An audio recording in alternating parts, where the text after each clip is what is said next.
You are now listening to the Hot Take Hot Box.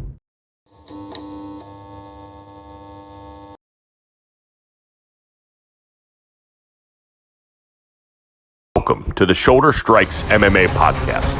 You are now listening to the Hot Take Hot Box. Welcome to the Shoulder Strikes MMA Podcast. You are now listening to the Hot Take Hot Box. Ladies and gentlemen, this is the Shoulder Strikes MMA Podcast. We are here to talk about UFC Singapore. We had some PFL playoffs on a Wednesday night. I know everyone had Biagio, Ali Walsh with that thunderous finish that was totally well-timed, and what a great job by the referee there last night. I am Matt McSweeney. Once again, this is the Shoulder Strikes MMA Podcast. I'm here with Ty Capone. Ty, I saw you tweeting out about that. That is one of the worst stoppages I've ever seen. The guy knocked the guy down and jumped in immediately as soon as the guy hit the ground. So we try to give the referee some grace, but it seems like the smart cage, as you like to say, not that smart. Yeah, not that smart, and the people in it also not that smart. Ed Davis, shout out to the ex-Tar Heel and I think Toronto Raptor. He took an L. He fought last night? Yeah, that was Ed Davis, the guy that fought against Mr. Ali Walsh. That wasn't actually him, though, right? No. I mean, that guy. I actually was like, wait, he's like 6'8". Like, I don't know what. Like, I was like, yeah, you're fucked if you let him hit you. But no, that guy, they got him out of the trailer park trash, and they said, "Here you go, here's a fight." That's right. I remember the white gentleman with a lot of tattoos. Yeah, against Mr. Ali Walsh, and Mr. Ali Walsh has some good hands. It's. I don't know what else. You know, he has. It looks like he has good kicks. It looks like he has good striking. I mean, he's at Extreme Couture, so. I mean, he has. I want to say he has all the potential in the world, but he's still fighting as an amateur. He's 24. I don't know. Maybe they have something here. Maybe he's the next Ali Walsh. Yeah. I'm not gonna hold my breath, but did you weren't able to really catch the Clay Collard to Shane Burgos fight, right? I mean, you saw some of it. In and out a little bit, I guess, because I don't blame anyone who didn't, sit down and just, take that one in. But I had it on the telly for sure at work. There was nothing else to watch. I mean, you want to watch like a preseason game from 2 weeks ago? I'm good. So I had it on. I was trying to watch it. I missed the OAM fight. I watched parts of the Saudi UFC fight. I didn't. That makes sense. Yeah. I mean, OAM he's really leveled up a lot since going back to when he fought, honestly, when he was in the UFC, dude, he lost 3 in a row. It was Gilbert Burns, Armin Sarukian, and Alexander Hernandez. Yeah. Before they lost to Diego Ferreira. And even his first UFC fight was Chad LaPrice, who was a top Canadian prospect. So, he's honestly, I remember he beat Drew Dober, beat Evan Dunham, Marcin Hella. He hasn't lost since he lost to Sarukian in 2019. So he's becoming a PFL Mount Rushmore legend over there, I guess. Some people would say.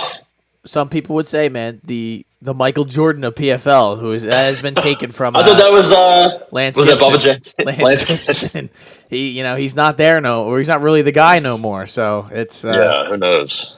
It's tough to see. Solomon our boy Solomon Renfro. Yeah, he actually fought kind of well. It was a tough matchup, and I like him a lot. Honestly, I think the PFL is a good landing spot for him, and they threw him into this tournament against Magomed Karamov, which is that might be the Karl Malone of the PFL. Yeah. Oh Jesus, I don't know if you want to be that, but it depends. If you're just talking about his play, then yeah, you might want to. Yeah, not his off the court. His off the court activities with 14-year-olds. That is a different story. But shout out to Wander Franco. Yeah, Wander Franco. How about? I did just want to say that Clay Collard Shane Burgos fight was awesome. I thought it was so just entertaining, man. The action, the amount of strikes that these guys were throwing back and forth. Clay Collard's leg was getting chewed up. He hurt Burgos a couple times. I thought it was just a truly entertaining and awesome fight. Clay Collard is just a weird kind of guy, man. He doesn't look like he can fight. Doesn't really look like he, is a scary guy if you saw him in the street, but he really he keeps walking forward. He takes shots. He was working the body, dude. He was throwing body shots more than I've ever seen probably any MMA guy throw body shots. And Burgos' Yeah. leg kicks were nasty last night. So it was truly an awesome thing. And then they tried to like interview him. They kept showing his wife, which I thought was really weird. And then they tried to like interview him, and his wife starts like crying and like yelling, and you saw like Jeez. Collard was like so weirded out by it. He just like basically pushed the announcer away, and they were like, "All right, Clay Collard." I'm like, "Oh, that was weird." Like that was a tough end of the Just night. typical Like, PFL. yeah, action. exactly. I'm just like, why these guys have no idea how to act. Like they're all just weirdos, man. That's what happens when you hop in the smart cage at the theater at MSG. Oh, It was God. Dan Hardy, also. I don't want to be Losing that his guy, mind. but miserable to listen to sometimes. But he was good in that main event, so it was all right. I can't complain. So there's your little PFL breakdown. That's as far as we're gonna go into that. And now we're gonna head to Singapore. We're gonna take a quick flight over to Singapore, and we're gonna give a Good breakdown of UFC Singapore. Max Holloway is getting back in there. Max blessed. With Hawaii on his mind and in his heart this week. I mean, obviously Hawaii's gotten completely fucked, man. That shit, horrible, insane. And of course, the U.S. probably won't do anything to help. But. Oh, of course. I mean, let's not go there. But they're asking Joe what's going on. He's like, I don't know. I don't even. Hawaii, I've never been there. Yeah, they're like, dude, you're literally here now. He's like, what? I'm gonna go to sleep now. You see the video of him like taking a nap in the middle. All right, it speaks. Listen, for we had the itself. Republican primary. Yeah, or whatever, a bunch of clowns. TV last night. Hey, listen. Until Dwayne is running for president, that's the next time I'm really getting active in the political game. Right? I'm not voting until Taylor Swift runs for president. There you Just go. saying. See, so it's either Taylor Swift or Dwayne the Rock Johnson. So it's I'm here for it. either one. If they were in the debates, I'd watch. I would. So Did you ever? Are you familiar with the GIF of The Rock and Stone Cold back in like the late '90s, and the GIF of them staring at each other in the ring? Oh yeah. They got to run that back for the presidential election of 2024. Stone Cold against The Rock. Come on. Hell yeah. No. So in all seriousness, Max Holloway, Korean Zombie. This is reportedly Korean Zombie's retirement fight, basically, right? I mean, Oh man, That's that's a big old white and red flag there. yeah, that's been a conversation. I guess they went to Singapore to somewhat be close to his home area. I don't know why they didn't just go to Korea. I know they did go to Korea, and his fight got canceled, right? Like that was, or what wasn't it? Like an Ortega fight or something that they were supposed to fight in Korea, and it got I think canceled so. or something along those lines. We'll take it towards ACL for like the 5th time. That's right. So, that's right. And then he fought. That's right. That was a while ago. Okay, so I'm thinking of something else. But listen, not really a easy thing to bet here. Okay, so I think he is a what plus 500, 600 underdog. Minus 850 for Max. There you go. Didn't have the odds up. It wasn't loading. Wi-Fi has been down all day, baby. Shout out to Comcast out there if you're listening. It was Shout out to a rough Spectrum day. for also being bad. There you go. So, hey, sometimes, it's tough out there. But plus 550, 575 to Max Holloway's minus 800. I think we both think Max Holloway's going to win. I guess it just comes down to what are we going to bet? Yeah. I think he should be able to break him down and finish him late, or maybe not even late. I just think the volume and the pace, the pressure, the boxing. He's starting to throw leg kicks more. Max Holloway has been doing lately. He's just pretty much he's the output king. The only thing about him is he can be hit. So eventually, somebody's going to hit him with a big shot, and you're going to be like, "Oh man, Max Holloway's doing the stanky leg, or he's out cold." But it's predicting something like that is very difficult. Like I'm not going to say, in 3 fights he's going to get knocked out clean. It's obviously going to happen soon, but I don't know, man. I think that TKZ has some power, but this is a real tough test. Like he fought. When's the last time he fought? A year and a half ago ish, when he fought Volk and got the brakes beaten off him for about almost three rounds and Basically 16 minutes of beatdown. Yeah. that was a bad one. And it's not like you're getting a softer fight. You're probably getting maybe a more awkward, maybe a more difficult fight. Like I don't know. I don't know how you go from Volk to Max. At the very end of your career. I will say though, he has some sneaky jiu-jitsu, and I feel like he's been getting takedowns a little bit. That's how he beat Dan Ige, right? He like 4 or 5 takedowns against him.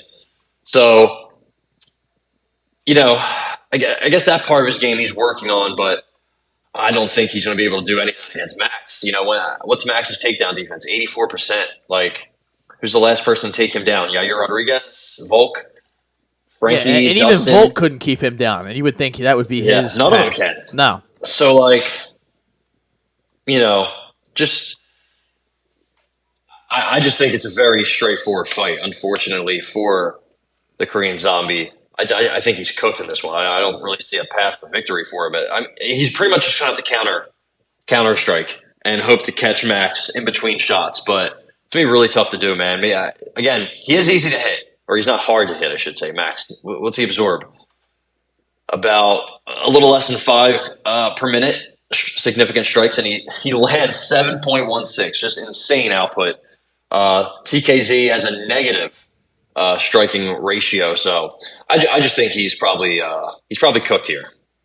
Did you see the ESPN thing where they showed like the graphic, and he's like a 1,000 above anyone else when it comes to significant strikes in like the history of the UFC, and they had like did you Joanna. see who's number 2? No. Angela Lee. I'm sorry. We're Angela Hill. Angela Hill. I'm sorry. Yep. It's like that polar bear in Texas meme. You're familiar with it. You got like Holloway and Poirier and Frankie Edgar, and then you got Angela Hill. But and what is he? 34 years older than us. He's like 30, 31. Like, that's crazy. That's absolutely insane. He's truly an anomaly. We're never going to see anybody like him again. I don't think. He's never been knocked out. He's only been subbed once. Yeah, it's interesting. Who was that against? Dustin Poirier. Yeah. That's right. Triangle armbar. Like, he jumped right into UFC after 4 fights on the regional scene in Hawaii, where I can't imagine he was fighting anybody good. Duke Saragusa, was that Tony's son? R.I.P. God, he did fight a guy who had 50 professional fights, though. You got to give him that. Yeah, Harris Sarmiento, the Hitman. The Hitman does look scary, though. Now that I just looked him up. Hey, listen, those Hawaiians are. His last loss was to Herbert Burns, and then he called it. Of course, it was. So good for him. Yeah, I would too. But he jumped right into the UFC. They're both legends, honestly. Like, TKZ's a sneaky, underrated legend. Remember, he had that brawl with Leonard Garcia, one of the best fights ever, one of the best brawls for 15 minutes. But no, TKZ's had a long, long history himself. I think he took some time off to serve, right? He fought in the war or something, or he was doing military after the Aldo fight, wasn't he? 4 years military service. Yep, crazy. To take 4 years off, come back, fight Dennis Bermudez, knock him out in the first round. That's pretty crazy. And then the second fight after that, he fought Yair, and he was beating Yair from pillar to post, kind of. And then he got elbowed at the very, very last second. So very weird. He's just had a weird career, I think, TKZ. Definitely a tough fight to go out on, but yeah, I think I think Max has him covered everywhere. I think he's going to get a late stoppage, maybe like fourth or fifth round. Yeah, I think I'm with you on this. It seems, like you said, pretty straightforward. Like, we're waiting for Max to kind of fall off this cliff, kind of. Just do, like you said, the damage he's taken and the wars that he's been in. But, I don't see it happening here. I mean, he looked great in the Arnold Allen fight earlier this year. And, he's fighting a guy who's also on the other side of it as well. He's not necessarily in his prime anymore. And I don't think Korean Zombie is cooked to the point of a plus 550. Like, I think this line is a little, maybe skewed a little bit. I don't really like that number being that kind of lopsided, but I understand it because it just, like, when you go through and you kind of break it down, you really don't see how Korean Zombie gets the upper hand on him. He's not going to have the better boxing. He's not going to have the better output. He may have the power advantage, but to what extent and how much will he actually have that? I think this is, like, I'm with you on this. I think this is a pretty easy bet to take, at least, and whether it wins or not is a completely different thing. I think it's tough to, like you said, it's tough to count on a Korean Zombie counter knockout or something like that, and that's plus 1,400, 1,700 on some. So that goes to show you how much they think that's not going to happen. And submission for Holloway is plus 1,400 as well. So it's basically just TKO or decision is what it comes down to. And I could definitely see a decision because Max Holloway hasn't finished anyone since 2018. But I don't know. I don't like the damage that Korean Zombie has taken, and I'm gonna count on. I really don't like this either way because the decision plus 150 looks nice. I'm just gonna take the TKO minus 120. 115. Yeah, that's what I'm gonna get it. I'm gonna tail you on that one. It's just it's not. I can't count on Korean Zombie staying there for what 25 minutes. And taking the onslaught that's probably going to come his way because this is not going to be a walk in the park easy fight. And like, I don't know. I have a tough time taking decision on these 5-rounders. But this really kind of sets up for it. You know, if you really look at it, it's just Korean Zombie's not necessarily easy to be finished. He's, been knocked out 4 times in his entire career. But like we said, he's kind of getting older now, and it's just this is a tough one. I got to take it though. Minus 115 Max Holloway TKO. So we keep it moving, ladies and gentlemen. They're gonna run this back. That's right, ladies and gentlemen. Not Holloway and the Poirier 3. They're not running that back. No. They're gonna do Anthony Smith and Ryan Spann, Superman Spann. After Ryan Spann was He kind of got worked over in that fight. He was doing the chicken dance at certain points. He got knocked down twice. He got knocked down twice. He got the upper hand, then he completely got rolled right over on it, and that was Anthony Smith, 2 years ago though. So Anthony Smith since then has taken 2 straight losses. The Glover Teixeira in a grappling event doesn't really count. Both kind of bad too, right? Ankalaev ground and pound, and then the Johnny Walker decision was just dominant. He was hurt a couple times, and that was only 3 months ago. I guess the line is plus 110 for Anthony Smith. I guess I'll ask you, Ty. I like Anthony Smith in this right away. That was my instinct. I don't see how this fight could be all that different other than maybe Ryan Spann knocking him out on the feet, but why couldn't he do that the first time, right? Yeah. I will say, I think after their first fight, it was actually kind of recent. When was it? 2021, September of 21, I believe. No, hold on. I have a thought in my head that I can't think. My brain's, short-circuiting slightly. I think he had ankle surgery after the Ankalaev fight Anthony Smith did, before the Walker fight. And I think, honestly, that played it like, the Ankalaev loss, I can't really fault him for that. I think Ankalaev is one of the best, if not the best 205er in the world. Yeah. And then he gets surgery, fights Johnny Walker, he looked terrible. Just, it's kind of a hard matchup for him because Johnny Walker's so explosive and so big and this and that. But, Anthony Smith looked like – dude, Ryan Spann's the same way, though. Ryan Spann's a big motherfucker. He can fight at heavyweight. He's explosive. A lot of power. He's very similar to Johnny Walker. Why do you think Ryan Spann and Johnny Walker's fight went the way it did? He had Johnny Walker – he dropped him twice. And the second time he dropped him, he went in for the huge right hand that missed, and then he shot a takedown and got elbowed to death. Yeah. Saif Sayoud was screaming. Get out of there! Get out of there! Because he knew Ryan Spann's been knocked out 3 separate times in the same fashion. Going for a takedown, shoot a sloppy takedown, and get elbowed right to the temple, ear. Honestly, maybe a little bit behind the ear. I think Johnny Walker hit him behind the head a couple times. Saif Sayoud was snapping. I just watched that fight, and he's I think it was in the Apex, and you don't hear anything. And all you hear is Saif Sayoud say, "What the fuck, Dana?" Saif Sayoud's a pretty he's awesome. The general, I think they call him. And I think, working with him and all those guys over there will help Ryan Spann. But, he's 32. There's a lot of talk about Anthony Smith being old. Ryan Spann, he's 35, I think. Ryan Spann is not, it's not like he's a young prospect.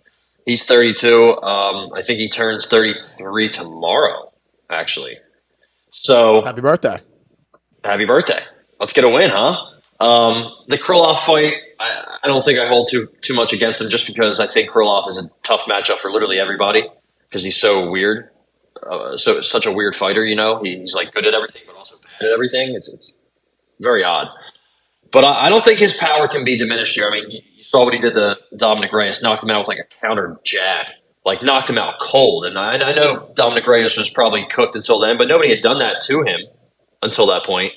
and then the guillotine over Yanko Dalaba. I think he's so dangerous everywhere, Ryan Spann. I've been a big fan of him for a while. I think probably since – I don't really remember him getting elbowed in 15 seconds by Carl Roberson on the Contender Series, but I do remember him when he fought Little Nog, and I had him to win inside the distance, and he sent Little Nog into retirement, that's for sure. And then he guillotined Devin Clark. The Sam Alvey fight is where it got weird because he almost lost. So he's had a weird career. He's a weird fighter. Great hammer, awful nail, not very durable. He's got great power, but he's got low fight IQ. He might be getting better, but it might not be enough. Either way, I'm going to go Ryan Spann inside the distance. Wow. I don't think that's a bad bet. Because when I rewatched that fight last night, and I could see it kind of going either way. You could see Spann could have success kind of just staying on the outside and popping him, but low kicks. I don't think Ryan Spann throws many low kicks. That's the problem. Like he doesn't have really much technicality in his game where Smith does. I'm going to ask you something though. How many times? Who do you think has been finished more? I mean, you would think Anthony Smith just because of how many fights he has. 14 finish losses. Yeah, that's a lot. It's a lot. You want to talk about awful nail? He is a guy who's a bad nail, man. He kind of, not to say quits, but it goes south quick for him. Very quickly. Remember the Glover fight where his teeth are on the octagon and he's picking them up as he's getting punched. I think both guys sometimes display low fight IQ, but it's mainly on the Ryan Spann side. I'm just going to go with him. I think he's younger. I think he's fresher. Has had much less wear and tear, much less mileage, much less surgeries. I mean, Anthony Smith's had a lot of surgery, especially on his face. But he's only been twice. I think he's only been stopped twice at 205. I could be wrong. I think it was Glover and Ankalaev, and that's it. I think when he fought Thiago, it was at 185. So I guess that's a good thing. But man, he's just been in a lot of fights, man. So I'm gonna go with my man Superman Spann. I want to take him by knockout, but he has a lot of subs. He's a very opportunistic submission grappler because he has those long arms, man. He's what, 6'5", 6'6". When you think of like just physically imposing fighters in the UFC, I think of obviously John Jones has that 84-inch reach, and then you have Kennedy Nzechukwu, Ryan Spann. They're both just 6'5" with 80+ inch reaches. I don't trust him, but I think this is a pretty good spot for him, I'll say. Yeah, and he's got that reach advantage. I think if he's able to stay outside, he can eventually hurt Anthony Smith and maybe get him out of there. But I just can never tell with Anthony Smith whether he knows he's cooked or he thinks he's cooked or he's ready to, like in one fight he's like, you look like you're like, oh man, it's time for retirement.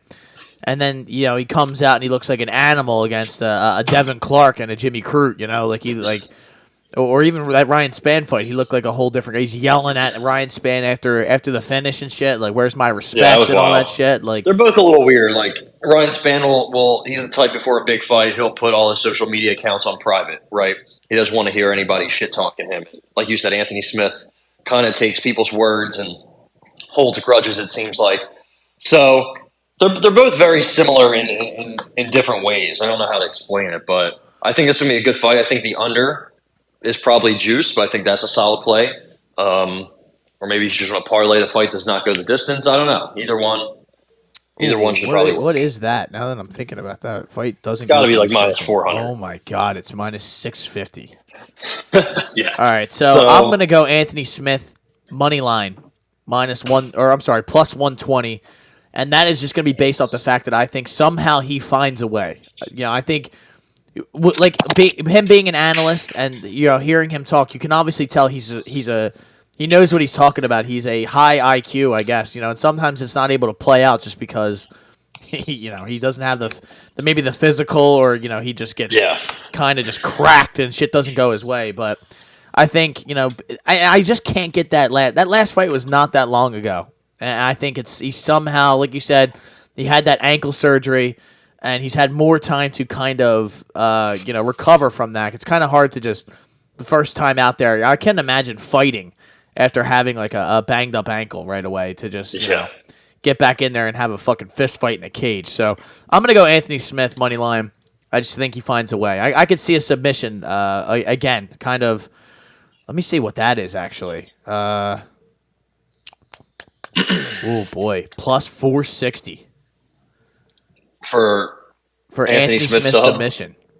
Damn. I'm going to take Anthony Smith sub plus 460. Woo, baby. Laying it all on the line. Pulling your dick out. I like it. You know me, man. I don't like this bullshit. All these little, pitter patter plays. I like the fucking. When I'm playing Madden, I run 4 verticals all the fucking time, dude. Let's go. Yeah. Well, so does Dave Greenlaw, and that's why he throws 10 picks a game. Yeah, well, that's true. Actually, my boy Tony does it all the time, and he runs the same play. I just literally sit in the secondary and just pick it off all the time. So maybe don't run it every single play. How about that? Run some slants here and there, but this is not a slant. No, this is easy. Well, not easy, but honestly, I truly wanted to stay away from this, but I can't. I could see this going either way because I thought when I actually forgot who won this fight, and when I turned it on, I was like, "Oh, I think Ryan Spann wins this," and then I'm watching it, and I'm like, "Oh, well, and then it's going back. Never mind. Yeah, I'm like, "Oh shit!" Like I still while it was happening, I'm like, because I think he had like a guillotine, and then he pops out of it, and he ends up on top, but then Anthony Smith just gets him right back down. I'm like. Then he cracked him and absolutely turned him made him do the chicken dance. I'm like, how did that happen? I don't know. It depends on what version of Anthony Smith shows up on Saturday night. So, yeah. Saturday morning for us. This is gonna be a tough one. Tough turnaround on Saturday night morning. Yeah. How about Giga Chikadze getting back in there? When is he's fighting Alex Caceres? Yeah, I don't know. When is the last time? Where have you been? He fought Calvin Kattar in January of last year. So it's been a year and a half since he's been in there. And he was supposed to fight Sadiq Youssef, but that got canceled. I don't know if he had some sort of injury or something. He said he withdrew. So he said himself that he's had 5 surgeries since his last fight. That's a lot. I don't know if he's good. Yeah, I don't know if he's just saying that or what, but that's pretty terrifying, right? Yeah, what's the line on this guy? He's only minus 230. Yeah, 250. And to Alex Caceres, Mr. Bruce Leroy. Yeah, Bruce Leroy plus 210. Alex Caceres, man, that's really can't. That's another guy just can't predict what's going to happen here. He can either just get absolutely rolled over, or he looks like the greatest vet of all time. But you look at some of his wins and some of the names that he's taken out. It's not to say Giga Chikadze is fucking Mike Tyson, but I think this is a big step up. I would say Giga Chikadze's had some layups. I mean, listen. Alex Caceres has a win over one of the guys Giga Chikadze's lost to. Mr. Austin, don't call me George Springer. Yes, Giga Chikadze lost to Austin Springer on the Contender Series. I don't know if you remember that fight. He was a big favorite. Yeah. Mr. Austin Springer, what is he up to these days? Let's see. Hasn't fought since 2020. Yeah, that makes sense. He has an hourglass next to his name. Yeah, what's up with that? It must mean they retired after that fight. But no, it's next to Spann's name. That's what I'm saying. Maybe it means Dominic Reyes retired after the Spann. Maybe. I don't know. Tapology, I need you to get back to me on this, man. I need to figure out what this means. Let me see if Mr. Marcel is tweeting me back because I asked him. No, nothing. Of course not. No respect for little guys. Yeah. Okay, big dog. So yeah, this is a long layoff, and Giga is a big time gasser. So those two things combined kind of worry me. Obviously, he has the world class kickboxing. He has that Giga kick, which is the left to the body or the head if you're Jamie Simmons. Good boxing. I think his hands are solid. His defensive wrestling and his Brazilian jiu-jitsu defensively, I think, is also solid. And the thing with Caceres is he's been subbed 7 times. Like, that's fucking crazy. But he has been, he's been in a bunch of grappling events. He had a grappling match with Pat Sabatini where he lost, but at least he's doing it. At least he's trying. Yeah. And the last couple guys he's fought and beat. Whoa, you okay, man? Jesus. And 1 week it's me, 1 week it's you. I mean, we're dying every other week, as long as it's not both of us. Yeah, like Julian Erosa, I think that kind of surprised people with the head kick, but Julian Erosa is very, very not durable, I guess is the way to put it. But yeah, I mean, he has some decent wins. Sungwoo Choi, the Daniel Pineda fight, I think, Daniel Pineda's pretty much past it, so he's been active. I'll say that. He has, I think,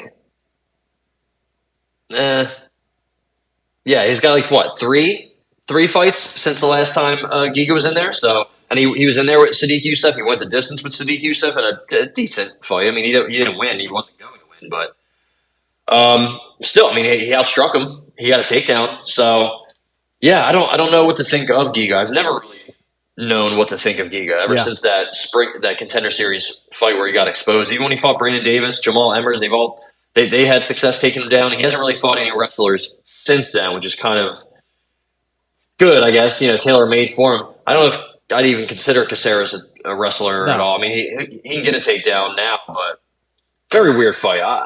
I don't know. I'm going to stay away because I think Giga should win. I think he should probably finish him. Yeah. I just think he has good kicks, and Caceres doesn't really check low kicks, which is a huge part of Giga's game, obviously.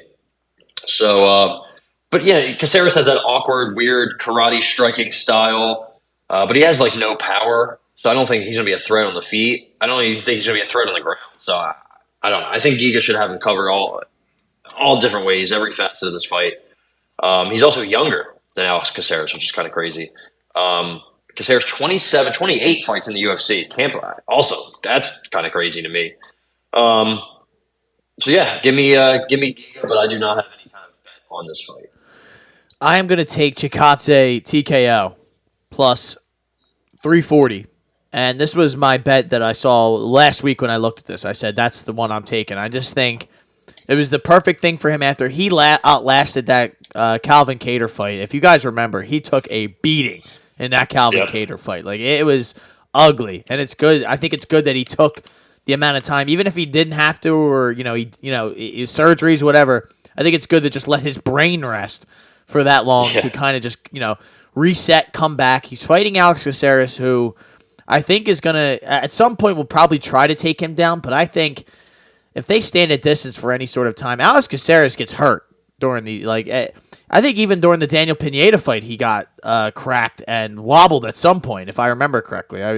That was another fight I was watching in a sports book at an unnamed location where I was like, I had the Caceres decision, and I'm sitting there fighting for my life through that thing because you just never know. You really never know, especially betting decision. It's the most brutal bet. But I am going to bet Chikadze TKO. And I think if you're going to bet Caceres, that decision at around the same money would not be a bad bet. He's at plus 450 on some books. So if you're like Caceres, I think that decision is not a bad one either. So we keep it moving, Ty.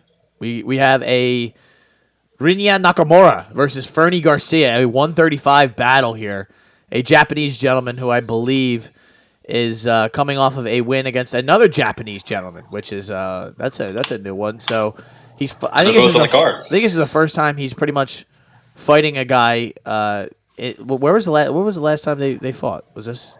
Oh, it was in the Apex. So okay. What I don't know why this line is like this. I mean, I guess is Nakamura really that good? Well, he has that wrestling background, that power, right? So he has that world championship wrestling background. I think he was supposed to be in the Olympics, but he wanted to fight on road to UFC, which eventually got him a contract. I think that guy Shohei, not Otani, who RIP to his arm, Shohei Nose. I think he was kind of solid, if I remember correctly. I could be wrong, but Whoa. He beat him. Listen, I'm trying. Man, I don't he blame beat him, and I'm pretty sure he put him out cold. And then he fought that Kazama guy, who's also in this card, and put him out bad. Knocked him down twice in 30 seconds. So he has a really good straight left. I think he has a lot of potential, honestly. I mean, he's called the hybrid, and obviously has that wrestling background. And all his wins are most of his wins, I should say, are by knockout. And he's put some guys out cold. Good high kick, good, really, really good straight left. But he can mix it up. I mean, he throws like short, tight combos, very quick.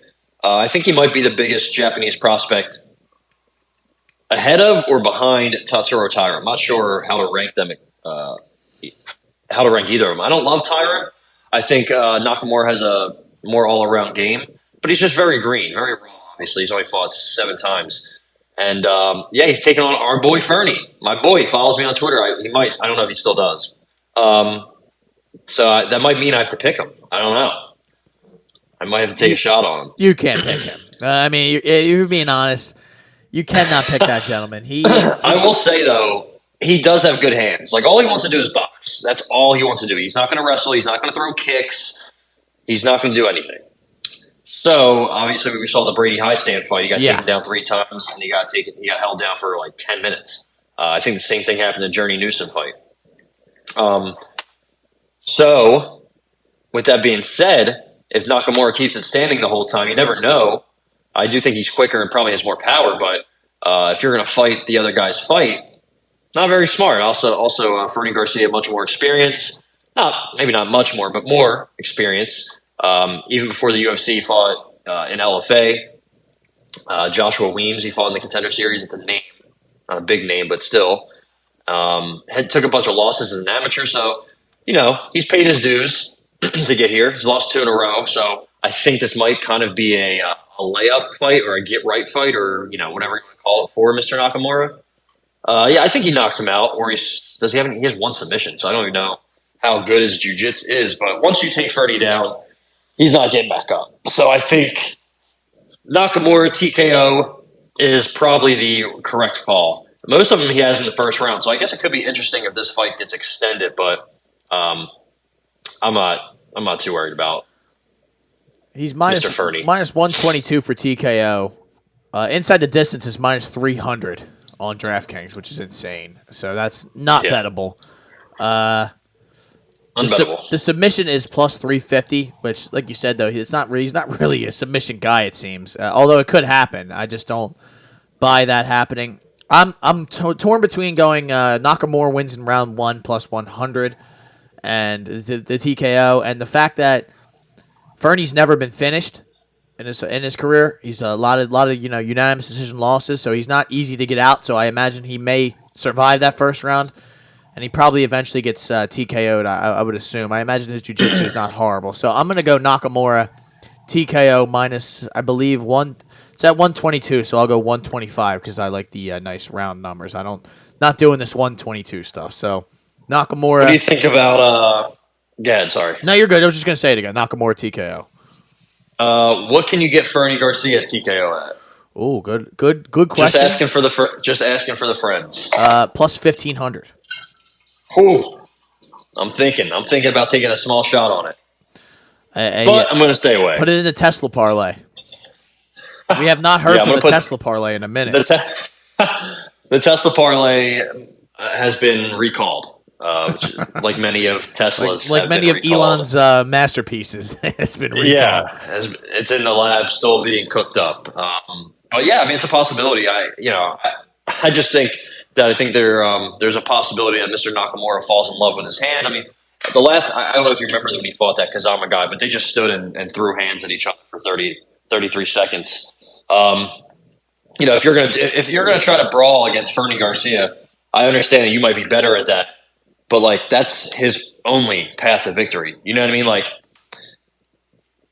how smart is this Nakamura guy? What's his fight IQ? What's his cardio look like? Is he arguing with his girlfriend this week? I don't know. You never know. Fighters do things that they shouldn't do all the time, and they vice versa. So I'm going to stay away, but I kind of want to take a shot on the dog just because it's a huge line on an unproven commodity. But like I said, he is probably one of the biggest Japanese prospects that we've seen in a while. Kinoshita, who's also on the card, he's a decent prospect, but I don't think he's on Nakamura's level. So how about this? This fight is sneaky on this card. Buried on the card. It is really. It should be like on a pay-per-view card. It should be on like a fucking it could be its own main event on like one of those like weird fight nights. Like it really should. Like Erin Blanchfield, we have been, banging the drum for Erin Blanchfield for quite some time now. She is fighting Talia Santos. This is basically like number 1 contenders fight. Winner of this gets the next shot at the title. And we have Erin Blanchfield's a favorite. Thank God that people are starting to recognize what the deal is. She is minus 150 to Talia Santos is plus 125. I got to say, though, Ty, I am terrified. This is a tough matchup for Erin Blanchfield. Do you think that she does what we expect her or what we hope she does? If she's going to recognize her potential, she's got to win fights like this. Absolutely. This is a big fight. Probably easily her biggest fight. I think. I know that Andrade has the big name, but she's pretty much cooked at that point. This is tough, man. I like Tyler Santos. I think she might have had a case for beating Valentina. I think she could have beaten her. Maybe if that headbutt didn't blow her eye up. I don't know. It's possible. She can get takedowns. She defends takedowns at a very high level. She gets takedowns at a very high clip. So that's what I have a question. That's my big concern. Like a lot of people are saying are asking who's going to be better with their hands, who's going to be better on the feet. Obviously, Tyler Santos knocked down Joanne Wood twice, knocked down Roxanne Modafferi once, but wasn't able to get Roxy out of there. And I think she choked out Miss Joanne Calder Wood. Don't call me Wood. Don't call me. Don't call me Calder. Shit. I think Blanchfield's striking is getting better. I do kind of have a question about her wrestling. I think her jiu-jitsu is awesome. I think she's mean as fuck. You know, she gets in your face. She really wants to do damage. She wants to bully you in there. Remember when she did the Miranda Maverick? That was just a absolute reckoning. Really put her on the map. But she got taken down twice by J.J. Aldridge. She only got one takedown against Andrade. She kind of struggled to get her in that first round. Good cardio, good pressure. Again, like I said, good kicks. Her wrestling, I don't know, but I know she has elite jiu-jitsu. I think she's been a black belt since she was like 15. And also nasty ground and pound, elite top control. So once she gets on top of you, it's going to be tough. I just worry about that middle ground, how she gets Tyler Santos to the ground. Like I said, I guess everybody pulls like a UFC debut stunt, and Tyler Santos was one of the OGs of that when she fought Mara Romero Barella. Yeah, and lost a split where I had money on her. She got taken down twice, and she kind of just like let her the one time. I was trying to pull a sub and this and that, but she played it safe against Jillian Robertson, one of the nastiest submission grapplers in the division, and dominated Roxanne Modafferi. So she's pretty much dominated everybody that she's fought. Same with Blanchfield. I don't know, man. I think Tyler's Muay Thai striking might be the edge. Might give her the edge in this fight. I think she has probably better wrestling. She also has nasty jiu-jitsu, Tyler Santos does. So I don't know, man. I think Erin Blanchfield's really up against it in this fight. And that kind of pains me to say, but I'm going to stay away. I think I want to bet on something, but I feel like it's a heart. I'd be betting with my heart. And there's been times where Tyler Santos disappointed. Parts of that Valentina fight, even though her eye was blown up. I think the Roxy fight was a little boring. Same with the Molly McCann fight. Remember, she kind of struggled with Molly McCann while Erin Blanchfield absolutely rolled her over. So I don't know. I'm going to stay away. I'm going to pick Erin Blanchfield by split decision. I think it's going to be a very close fight. I think whoever wins whoever can keep the cardio up is probably going to win. Honestly, it really just, to me, comes down to who's going to win the wrestling, who's going to win the grappling exchanges. I think that's the big part of this fight to me. I think the striking will be relatively even. Maybe not, maybe Blanchfield gets busted up, maybe her nose is bleeding. I don't know. I'm just very interested in this fight, honestly. I guess part of me really wants to take Santos TKO. I swear, it's like that's. I mean, she's got 10 TKOs on her record, but she hasn't finished anybody in the UFC. TKO wise, she subbed, like you said, Joanne Wood, but her last TKO was what, 2016? That was 7 years ago, and it was against a lady who was 0-1 while she was 13-0. So, I mean, it seems like a lot of those are kind of padded, and like you've labeled, she couldn't finish Molly McCann. She couldn't finish Jillian Robertson. She couldn't finish Roxanne Modafferi. And Roxanne was at the end there, okay? Yeah. So, the happy warrior. We miss her, ladies and gentlemen. I just want to say that while we're here. But I really can't sit here and let some of these lines go by without telling you people. We have Blanchfield TKO here at plus 800, 1,300, 1,200 on some websites. We have Blanchfield submission at plus 440, 400 on some, okay? They don't think that Santos is going to finish this fight. If she wins, it'll be a decision because she's plus 180 for a decision. Santos. I don't know what I'm saying. I'm mixing these all up. I say all that to say, I am going to take Blanchfield inside the distance plus 250. All right. Basically, what I'm going to count on is the fact that she is who we think she is. And I don't think this is going to be an easy fight, but I think she had an out-of-body experience against Valentina Shevchenko. It's been a year since she fought. They were supposed to fight in, October? Not October, February. And then that fight got canceled. What was that supposed to be on? They were supposed to have their own main event. And it wound up being, that's when Andrade stepped in. She beat the shit out of Andrade, and now we're here in August, and these guys are buried on some random... I don't even know. What? I don't get that at all. But, listen, all that to say... They're under Fernie Garcia. Come on, man. I don't know if that's even accurate. Shout out to the Ferninator. Ferninator, that's insane. But I'm going to go plus 250, and I'm gonna sweat it out. It's really, there's a lot of money to be made on this fight somehow. I don't know how it's gonna go. I don't know who's gonna make the money. Yeah. Someone's gonna make it. But how They about were who they thought they were. how about Junior Tafa getting back in there after his loss to Mo Usman, who is easily one of the most hated guys on this podcast. It just can't stand that guy. He's fighting Jake Collier in September, so That's gonna be a good one. Junior Tafa's getting in there against Parker Porter. And we've discussed Parker Porter at length on this podcast. He's 38 years old now. He's coming off of a win against Braxton Smith. That's right. Braxton Smith, ladies and gentlemen, who we have... Played quarterback for Ohio State. That was Braxton Miller. But Ty has said that he is arguably the worst fighter who's ever fought in the UFC. And I think... Ever.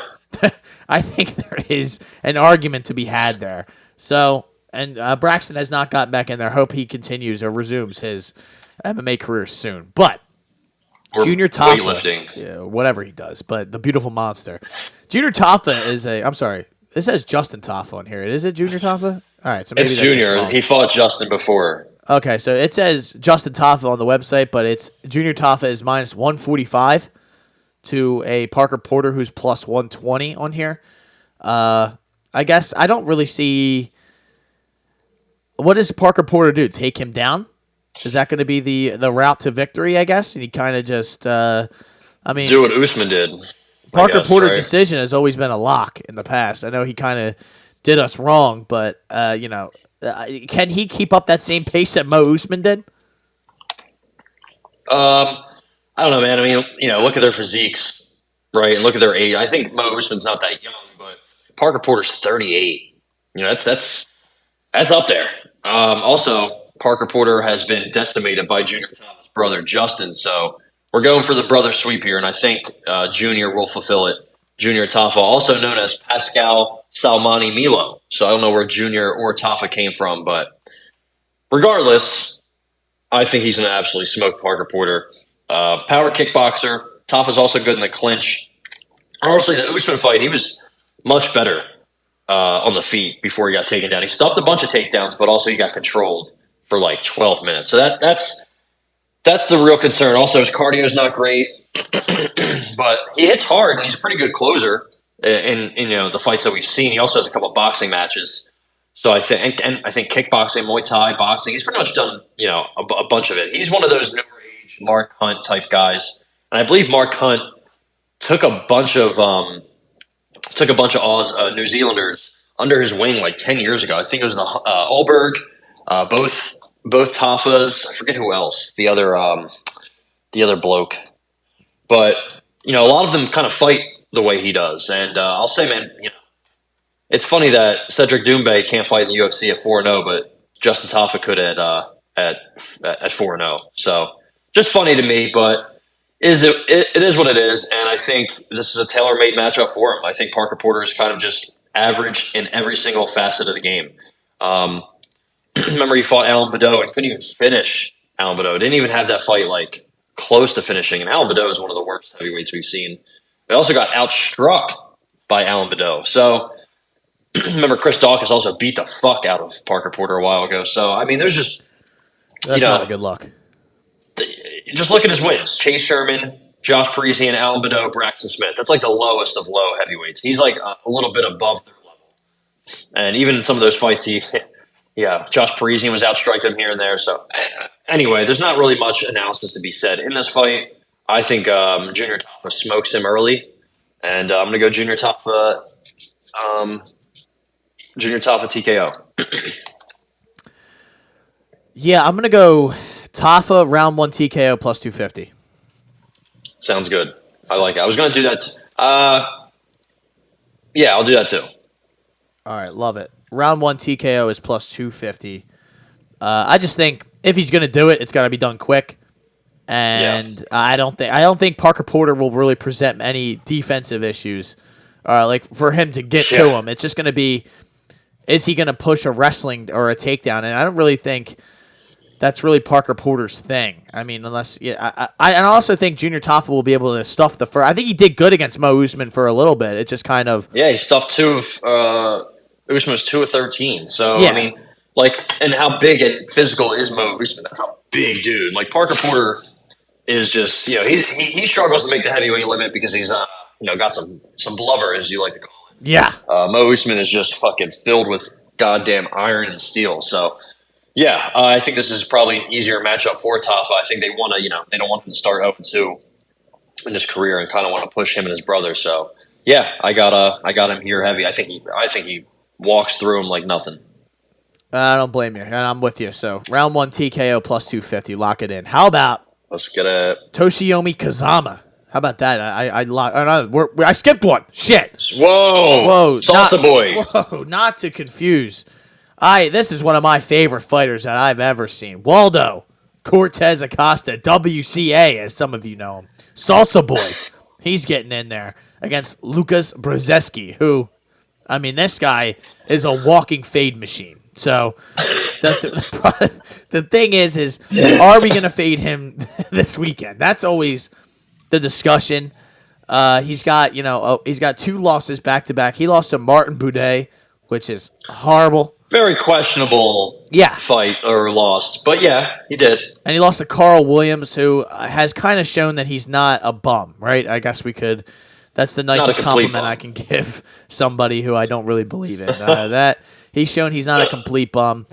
Cortez Acosta, we don't know really. He's got that loss to Rogerio de Lima, which he just kind of got sent to the shadow realm by Derek Lewis. So that's there's a lot up in the air here. I really don't know what to bet or what I like. I guess I'll just ask you first, and maybe I want to bet Cortez Acosta, but I don't like the line. Yeah, Brzezinski, I think, before the UFC, or was it after the Contender Series fight? I think it was after the Contender Series fight because he took a year off. He's a USADA victim. He does not look the same as he did before the USADA suspension and after. And I think that plays a huge part in this. I also do think he did win the Budai fight, but that's not really saying much. I mean, Budai's pretty low level. Shouldn't have even been that close. No. Brzezinski, we've seen him gas against wrestlers, but I don't think he has to worry about that in this fight with Waldo, with Mr. WCA. Good low kicks Brzezinski has. He might be the better grappler, honestly. It's just kind of hard to really tell, honestly. Pretty good in the clinch. I think that might be where he wants to get this, make this an ugly fight, kind of wear on Waldo, try to get that gas tank, which is, honestly, it's not that bad, Waldo Cortez Acosta. I feel like, for somebody who literally refuses to check leg kicks, which he does, keeps a pretty good poker face while doing it. Also, is very new to the sport. I feel like he has solid cardio. I mean, he doesn't have a finish in the UFC, which is kind of crazy after the Contender Series fight. Fighting Jared Vander and Chase Sherman, not being able to finish either of them.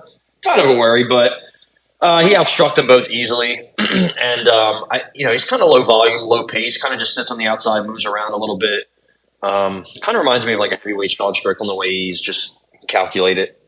But, like I said, I think in the third round in both those fights, he kind of impressed me with being alive. We just saw what's the fight we just saw in the last heavyweight fight where they were both cooked within the first round. Was it Parisian?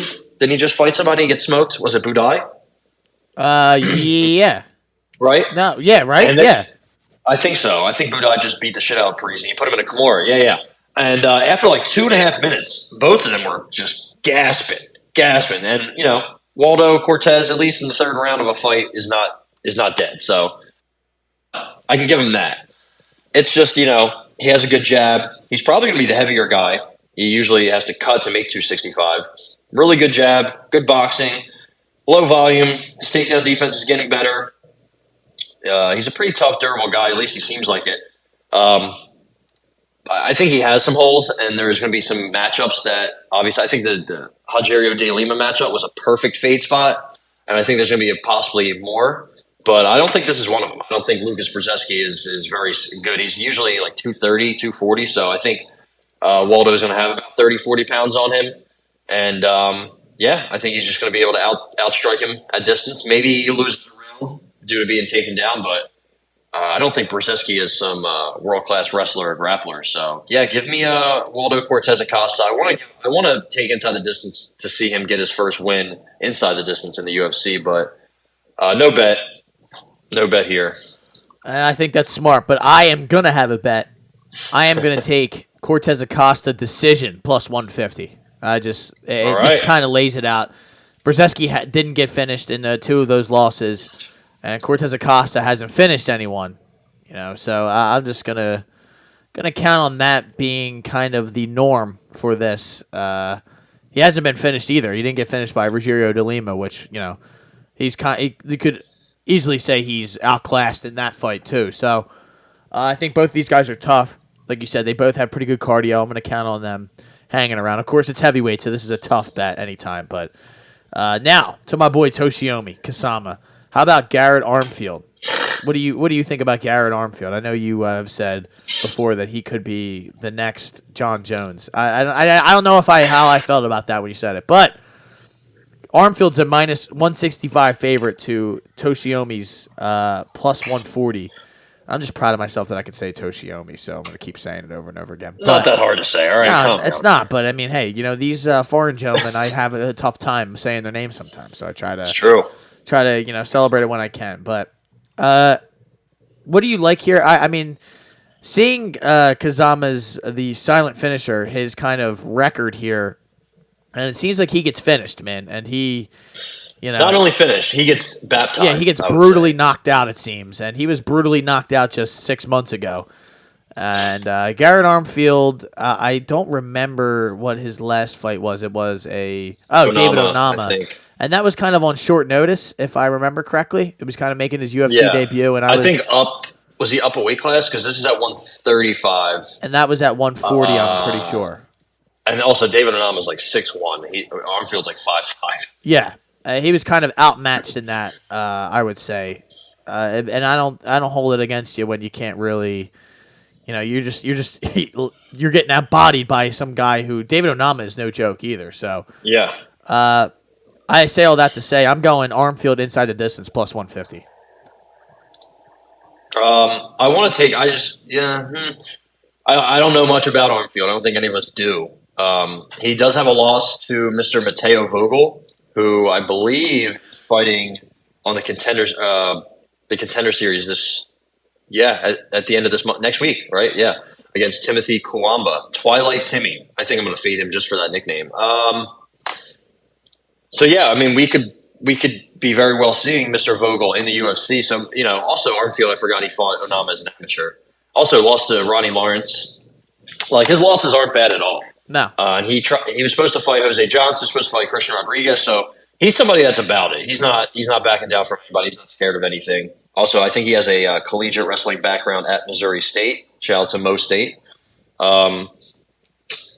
Where is this break? There it is. Yeah, I think Kazama, I think there's pretty much one thing he wants to do, or one thing he can do, and that's grip you up, judo toss you, and submit you. He has a pretty good sub game. He has a couple arm locks, key locks. He has punches from a twister position. So, a couple, I think he has a heel hook triangle. So it seems like his jiu-jitsu is his bread and butter. Striking is just not good. Just not good. He comes forward, but he's very easy to hit and very easy to put out cold. I think he just wants to get it into the clinch, wants to judo toss you, throw you down. And I think Armfield should be able to defend that. I mean, he has that wrestling background, like I said. He lost to a wrestler in Vogel. He's pretty much. I'm trying to see what I wrote down. I don't even know what this means. Dead in first round, then cardio done. Oh, he. That's right. He had Vogel out, done, dead to rights, and then it went to the second round, and he pretty much cardio dumped, and then lost. That was in CFFC. So I think his losses have kind of an asterisk next to him in a way. I mean, he did lose them, but Ronnie Lawrence, David Onama up a weight class, short notice. Mateo Vogel after he pretty much had him dead. But he does fade early. He does good early and then fades hard. Garrett Armfield does. So that's kind of an issue here. The problem is, does this Kazama guy have any cardio? I can't imagine he does. The last time, he's only been to the second round a couple times, and one of them he got knocked out 6 seconds into the second round by. I'd love to know how that happened so fast. I know, right? It seems like he's not good in the first 30 seconds of the first round. After that, he's good. He's solid. But the first 30 seconds is where it gets interesting. Who else is like that? Who just got knocked down in the first 30 seconds or the first minute of each round? That just happened recently. Do you know what I'm talking about? No. Fuck, he got hurt. Was it Rafa Garcia? He got hurt in the first round, the beginning of each round, each time. But yeah, I guess that's just kind of how Armfield is. I don't know much about either of these guys. I don't think any of us do. I'm gonna ride with you. Not ride on you, but I'm going to ride with you. Well, you could if you wanted to, but inside the distance. Plus, what did you say? 150. 150. Yeah, I think this Nakamura Kazama guy just stinks. Honestly, I think they just needed somebody to fill in for this card, and he was one of them. So, give me Mr. Armfield. Yeah, the under at plus 130, 1.5. That is, that's not even bad. Even if you want an under 2.5 at minus 155, like if you think, wow, if you think like Kazama could kind of just like steamroll him at the end, like you said, like he kind of dumps the, I big dumper. He's a dumper. He is a dumper, but I don't know.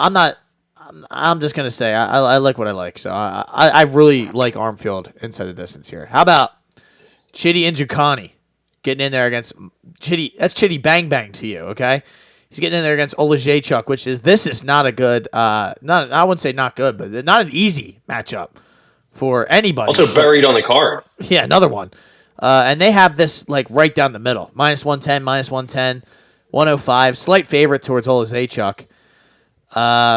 This seems like a stay away, if you ask me. But just because you really can't trust you have to get lucky. Yeah. You have to get lucky on which side you pick. It's kind of tough because I feel like Olajaychuk kind of has the pressure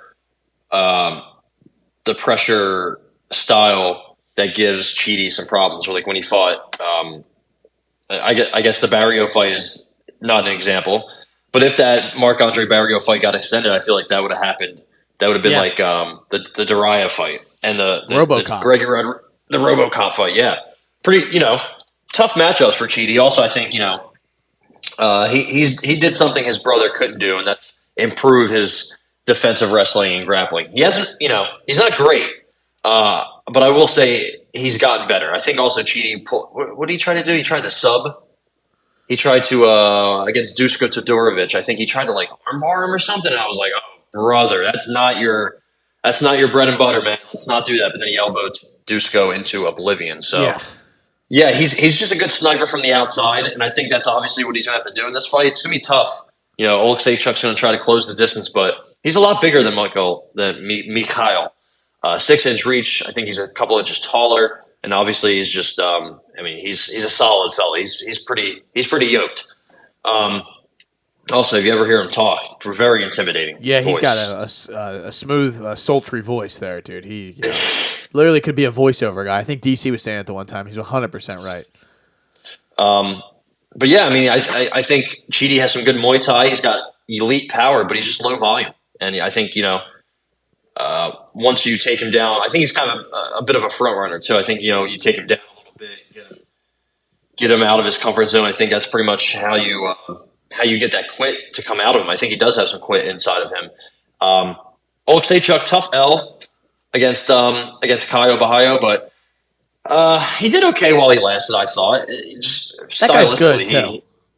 Stylistically, he was not going to last long.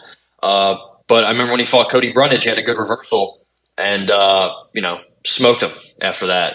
Cody Brundage, obviously, you know how we feel about him here. But yeah, Oleksiejczuk pretty much mostly throws hands, and I think that's what Chidi does. But Chidi has awesome kicks. Goes high, goes low, goes to the body. So I think this, like you said, this is a tough fight to bet. The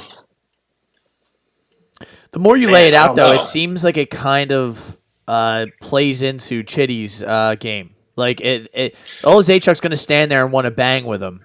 He's got 13 KOs on his record. He's only got four decision wins in his entire career.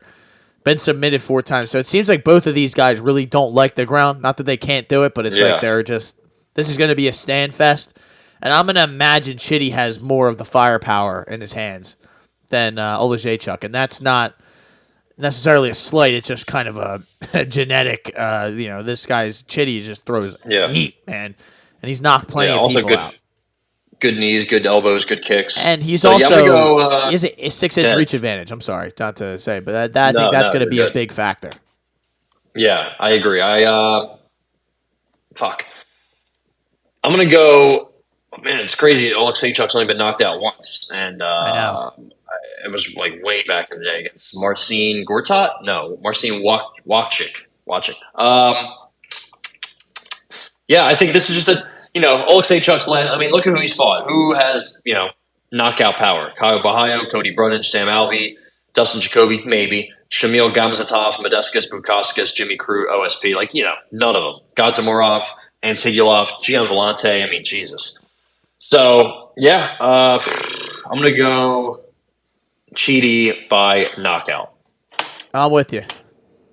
Plus 195, I think we're getting here. So I like it. No, I'm sorry. Also, I have wrote the wrong one down. We are getting plus 215.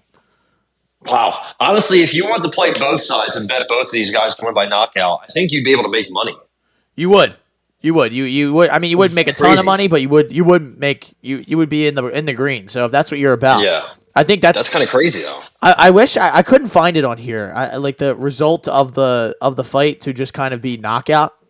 I wanted to bet that.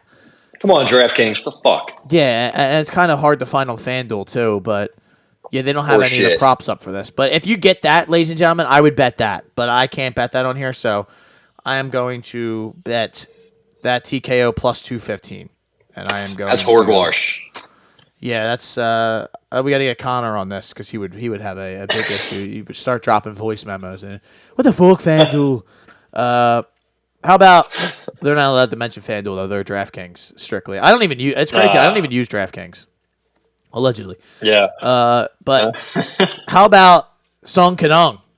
He's coming off of our boy. Last time he was in there, he was getting decimated by Ian Machado Gary. But before that, he almost Ian Machado Gary or Ian Gary Machado or just Ian Machado. So he's gonna be Ian Machado to me, but. He almost sent Ian to the shadow realm. He had him hurt bad in that fight, and that should not have been the case. He's fighting Rolando Bedoya, the Machine, who the Machine just lost a split decision to Chaos Williams. That was a close fight. That was his UFC debut.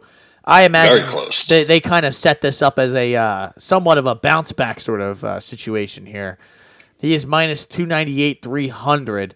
I guess I ask you, Ty, do you think Bedoya finishes this man? It's a good question. I guess he has most of his wins are by decision, even on the regional scene. I don't think that's necessarily bad. He's one of these new age Peruvian fighters. Remember, we used to have the Humberto Bandenais and the who's the other Peruvian guy that sucked? God damn it. I can't remember. I was literally just thinking about this too. But like some of these new age Peruvians, like my boy, shout out to Luis Pajuelo on the Contender Series. I know you were tuned in for that fight, right? Hell yeah. Did you actually watch it? I did. When you said that, I was like, I went and looked, and I'm like, of course, man. Like this guy, his mom and dad. As soon as you said that, I was like, I should have. I didn't bet it though. Like I was like, I'm like trying to stay away from betting during the week, just trying to strictly stay UFC during the weekends, but. That didn't. That went exactly how you said it would, and it's unfortunate for that guy, Mr. Robbie Ring. But yeah, Luis Pajuelo, another one of those Peruvians.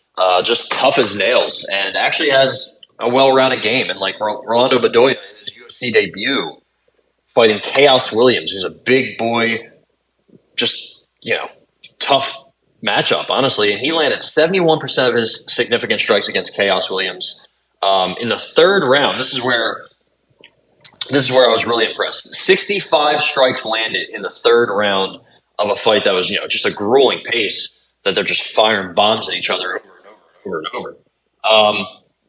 Fun fact, he landed more strikes in round 3 than Keenan Song has landed in a fight in his entire career. That's insane. Fun fact for you. Yep. And I think Keenan Song, whatever his name is, I think he's probably done. He does have good boxing. He does have decent power. That left hook that he knocked out, I think, Callum Potter with. But look at some of his wins: Callum Potter, Derek Krantz, Hector Aldana, Bobby Nash. Are any of them around anymore? Don't think so. Yeah. The Max Griffin fight was a bit weird. He got punched in the back of the head like 3 times, but whatever. Alex Morano beat him pretty fairly. Also back in the day, I don't know, man. I don't think he's really that talented all around. I just think he's, he likes to brawl. He hits hard. He has good power or good strike, good boxing. I'm sorry. But he gets hit way too easily, way too much, and way too clean. And I think Bedoya has some good low kicks. Again, the KSL was a good L. I know people hate to hear that, but making your debut against a hammer like that is really hard. Good counter boxing, good cardio. Obviously, if your output in the third round is that, I think you have good cardio. A lot of Peruvians are South American fighters that were young. A lot of them we used to see, like Bahamondes, Bond and I back in the day, really just shitty cardio. Like, they smoke all these guys. Who's that Argentine fellow that is undefeated now? He's very new. Oh, yeah, I don't know what I'm talking about? I know you're talking about. We bet him a few times on here, but damn it, I don't know. But he's one of those newer South American guys. Good cardio. That they're not frauds really, and a lot of them used to be. So I like Bedoya. I like him a lot. I think the line seems a little crazy, but that's why I'm going to stay away. But I do think he's going to get this win. He's just going to have to watch Kenan Song, because like Ian Gary can attest to, he hits hard. He does hit hard, and it just seems like this is a good. This just seems like a really good matchup for Bedoya. So I'm going to take that inside the distance. Plus 130, it seems like a good bet. Are you with me or no? Are you staying away? No, I'm going to stay away. I think the line's kind of inflated from him losing, but in good fashion. You know what I mean? It's kind of like a market overcorrection, but I also do think Kenan's probably done, How about Billy Goff? Not to be confused with Jared Goff getting in there. He is fighting... what is this man's name? The Japanese Connor. Kinoshita. Is that what he's calling himself? Really? That's what he... No, that's not what he calls himself. That's what he is. Oh, what? He just gasses out immediately and just gets knocked the fuck out, smokes cigarettes all the time? No. He got absolutely decimated by Adam Fuggett, if you listen to the podcast. But Billy Goff is holding 2 belts in his Tapology picture. So, that's... I wonder where he bought them at. Well...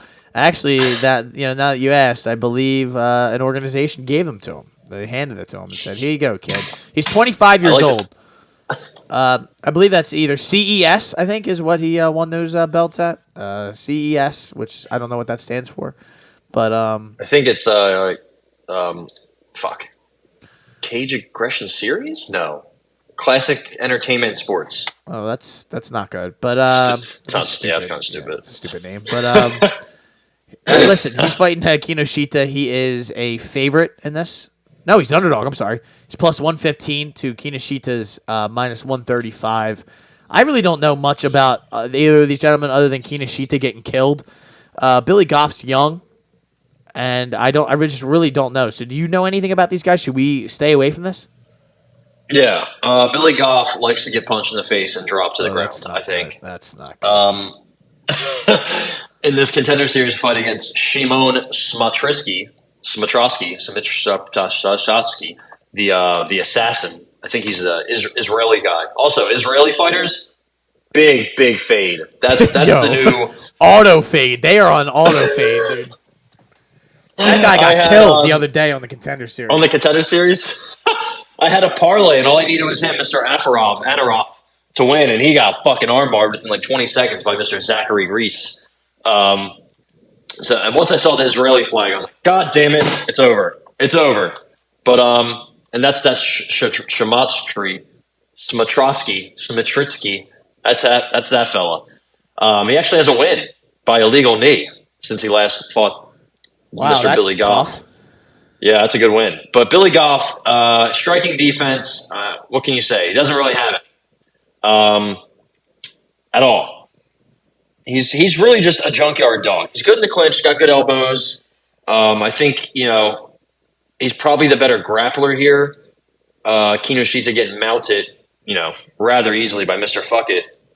That was a good bet by us. I don't know if we both had it, but I know you did. Mr. Few did. Yeah. Oh, yeah, I did.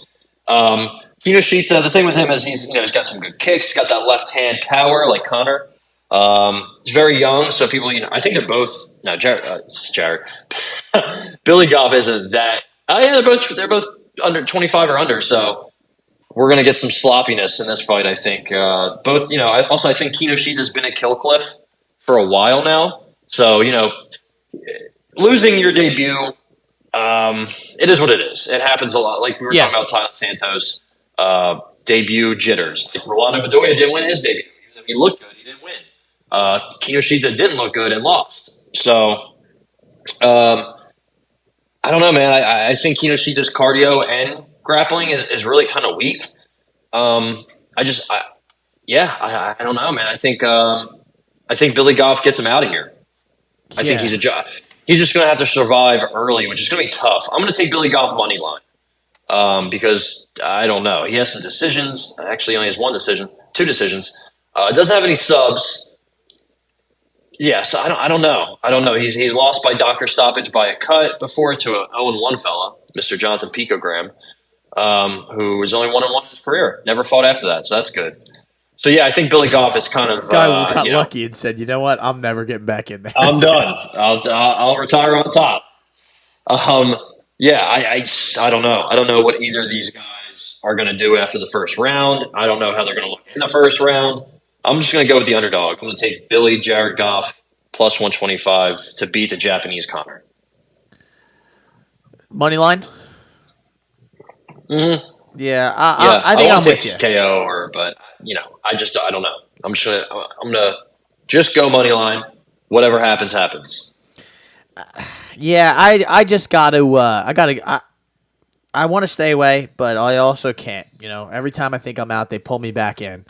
I'm back in. I'm on Billy Goff. I can't. That Kinoshita guy. I can't get that image out of my head of him just getting elbowed into oblivion. In his first fight. Not like I said. I don't like to hold that against guys, but also, I don't know. I just I'm willing to take this loss if that's what comes with it. But I'm gonna keep fading this gentleman until I see him. 6 a.m. fight time. So that'll be fun. Yeah, that'll be great. Liang, nah, she's getting back in there against JJ Aldrich. Listen, nah is usually, you should say nah when she's fighting. I'm good, man. Yeah. You might want to wake up a little later when this one's going on, but she's got 17 finishes. Like she's the Dragon Girl finishes people, but the last 2 times out there, she was the one getting finished, and that was her only 2 UFC fights. And she got finished within the first 6:30 of the fight. Savannah Gomez Juarez dominated her and absolutely just got her out of there. She was supposed to fight Brogan Walker earlier in the year, not Sanchez anymore. I guess she is. She dropped the Sanchez. So that's worth something. She also has a little trophy next to her name after the Juliana Miller fight. So whatever that's worth, I need Tapology to get back to me on this, but she's a big-time dog in this J.J. Aldrich fight. Do you think there's anything to bet here? Both fighters to be cut within a year. No. Nah, man. Nah. I don't think so. She fought in WLF where Mr. Who's the guy who has like 500 fights? The Chinese gentleman. Oh, I don't know. Not Jay Ellis. No, not Jay. Is he Chinese?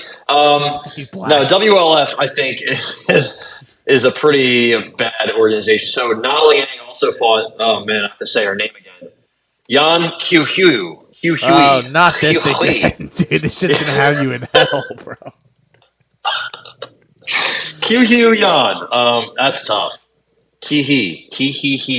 Yeah. She also lost to Maria Agapova. Got smashed. Juliana Velasquez, Lilia Shakarova. So Na Liang has fought pretty much cans until she fights anybody good. She gets finished. They've all finished her except for Shakarova, and she was in her third fight. Silvana Gomez Juarez made quick work of the Dragon Girl. I mean, just quick work. She showed her who the real Floyd Mayweather is in that fight. Boxed her face off. When she fought Ariane Carnelossi, she got dogged. I think Na Liang is terrible. I think she's awful. She has 2 wins by disqualification, so that's interesting. And she's fighting. She's fighting JJ Aldridge, so that's great. Last time we saw JJ Aldridge, she pulled a huge stunt against Ariana Lipsky. This is probably an unbettable fight, I would say. Yeah, I'd say so, man. This is a joke.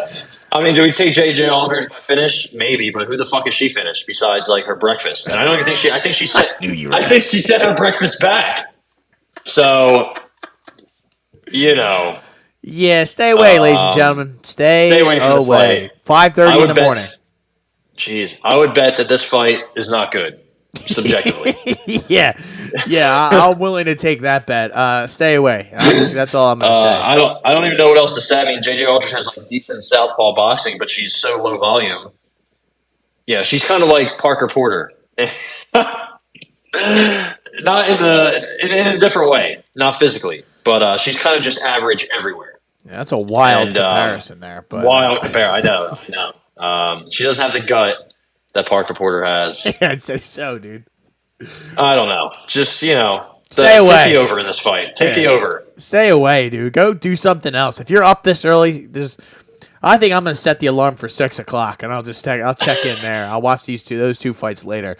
But Jarno Aarons, I know you said that this guy is the new Conor McGregor from the Netherlands, I believe, was one of the things. Yeah, the Dutch Conor. Yeah, the Dutch Conor. But he's coming off of a loss to William Gomis. But that was a close fight. I don't want to take that out. He also almost had him out. I think he had a triangle or armbar in the last 2 seconds. He's fighting or something. Sung Woo Choi, who I believe is also coming off of a loss. He got decimated by Michael Trezano, and that was last year. He's coming off 3 straight losses, 2 of them being finished by Alex Caceres and, like the formerly mentioned, Trezano. He did beat Julian Erosa, but I mean, who hasn't? Juicy J he's either real kill or be killed kind of guy. What do you like anything here? I mean, I kind of want to bet Aarons. He impressed me the last time out in that Gomis fight because Gomis not no slouch, but yeah, I guess. I don't know. I don't think highly of either of these guys. I think Jarno Aarons has a pretty good size. He has that judo background, but he has no takedown defense. So I'm kind of confused at what he's doing out there. The Holland native, which is not a place anymore, he gave up takedowns to William Gomis, who's a kickboxer. So that's kind of an issue. Sung Woo Choi has a good left hook. The problem is he also gets hit with left hooks. Michael Trezano, I believe Gavin Tucker, Evloev and Kulabau whenever they wanted to. Decent grappling game, but very low IQ. I mean, remember? Oh man, I forgot this happened. Him and Trezano had the double knockdown. Remember that? Oh, that's right. We were so close. We were so close to getting the double knockout. We couldn't get it, but we got the double knockdown. Pretty much, Sung Woo Choi does a knockdown in almost all his fights. Usually, it's I guess it depends. He knocks guys down. He gets knocked down. It's usually him getting knocked down. I mean, he's been knocked down 4 times in his last 2 fights. Not good. Not good. But he did get the distance against Kulabau. So, I mean, sure. But like I said, the low IQ, I remember he was doing pretty well against Caceres, and then he threw that stupid kick, and that led to him getting taken down and rear naked choked. So, yeah, I don't know. Stay away. I have no idea. This is just poop. Give me Sung Woo Choi to win a decision, but if you want to take Jarno Aarons by like sub or I don't know something else, go ahead. Stay away, man. Just don't even bother with this. that's UFC Singapore. I have nothing to say about this. If I'm up, I'll bet it. But if not, like, I'm not gonna wake up to watch this filth. So Yeah, you are. You're probably right. But listen, I will be probably betting Jarno Evans. Not Evans. Rashad Evans. He's the brother of him. But yeah, this is just really. I don't know. Maybe the fight doesn't go to decision, something like that. I don't even know if you can get that line on here. Fight doesn't go to decision. It's minus 143. So maybe that's something that somebody goes to sleep. You got to root for that. So. Yeah, me. I'm going to sleep. Yeah, that's what I'm saying. I bet me to fall asleep, back asleep. That's why I'm trying to. I'll probably just set the alarm for later, so I don't have to watch this filth and fall back asleep and miss all the fights I actually want to see. So, there is UFC Singapore, and it kind of sucks having these morning cards because I can't really even get my booze on or anything like that. I'm like just going to sleep at that time. Yeah. But I don't know. Any we boxing? have some boxing. You're good. Okay. Yes. Okay, we have Jared Big Baby Anderson. He's getting back in there. He's like minus 5,000 against some poor sap from Ukraine. Nico Ali Walsh. Yeah, baby. We're getting all the Ali Walshes. There's 5 million of them. We're getting them all in the same weekend. Big Ali Walsh weekend, man. I think he actually might be the only solid one of the two. The last time we saw him, sadly, did he get disqualified? I forget what happened when he fought Danny Rosenberger, whoever that is. Nico Ali Walsh. Yeah, I remember it was a no contest because I think somebody got hit low or somebody tested positive for a horse tranquilizer. I'm not sure. It was a split draw that got changed to a no contest because Mr. Rosenberger tested positive for elevated levels of testosterone. So that'll do it. That'll do it to you. So maybe Ali Walsh, he finally, he fought to a draw against some guy who 13-9-4. Feel Good Hollywood is his nickname. Jesus Christ. So I don't know how good Nico Ali Walsh is, but he's a pro. At least he's not an amateur. He's fighting Slink Sona Akale, some absolutely yoked dude who he does look yoked. I don't think he's very good. But Nico Ali Walsh is getting back in there. He's hungry for another fight. Does he have any odds? Yeah, I'm sure he's like minus 5 million. Yeah, I can't find. He's minus 1,600. So not as bad as I thought, but probably the biggest of the weekend that will steal the headlines will be Alexander Usyk getting back in there against Daniel Dubois. He's like minus 1,000, but yeah, I think it's just nobody else wants to fight him, and nobody heavyweight wants to fight in general. So I guess this is a good time for Mr. Usyk to get back in there. We haven't seen him since when he fought Joshua in that split. It was a little bit more than a year ago. So it's been a while. Daniel Dubois is a pretty solid fighter. I like him a lot, but he's only 25. He doesn't really have any good wins. The only time he fought somebody good was Joe Joyce, and he got fucking smoked by Jersey Joe Joyce, who's a lot older than him, but just a get right fight for Mr. Usyk, I think. We'll see how he does since he's been at war, since his last fight. Literally at war, yeah. Yeah, literally. He's 36. That's never good. But other than that, yeah, they're fighting in Poland, which is weird, considering neither guy's from there. And Jared Anderson's fighting at the Hard Rock in Tulsa, Oklahoma. You will be there. I know you will. I wish I could. Other than that, yeah, not much boxing to go on. And, honestly, the September doesn't look that great for boxing either. I guess William Zepeda's getting back in there. Joe Joyce, like we just talked about, is getting in there. Charlo and Canelo, but that's at the end of the month. Daniel Dubois' sister, Caroline, is getting in there at the end of the month.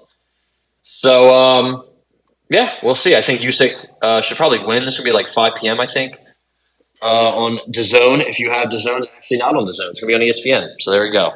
Everybody can enjoy. Who really cares, though, at the end of the day? So that... Yeah, not I. Not I either. If it's not Tyson Fury, I don't care. No, it's kind of how I am, too. Him, Deontay Wilder, that's pretty much it. If it's not those two... at least Wilder sends people into, like, the afterlife. It's just... somebody put up a video of him just highlight reel knockouts, and every knockout is just highlight reel. He's just sending people into the ropes. They're looking up. Like when he knocked out Luis Ortiz, he was just looking around like, dude, what am I? Where am I? What's my name? Who am I? Yeah. It's great, but I think we've gone long enough. This is the Shoulder Strikes MMA podcast. Ty has walked out onto the porch to check out what is going on outside. There's a lot of traffic for. Oh man, that car's flying up the. You can't do that. You can't be in the bus lane. No, all right, let me get back dangerous. inside before I see a 35 car pileup on First Ave. God damn. Ladies and gentlemen, my name is Matt McSweeney. I'm Ty Capone. This has been the Shoulder Strikes MMA podcast, and as always, make sure you drink some water before you have that coffee in the morning. You are now listening to the Hot Take Hot Box.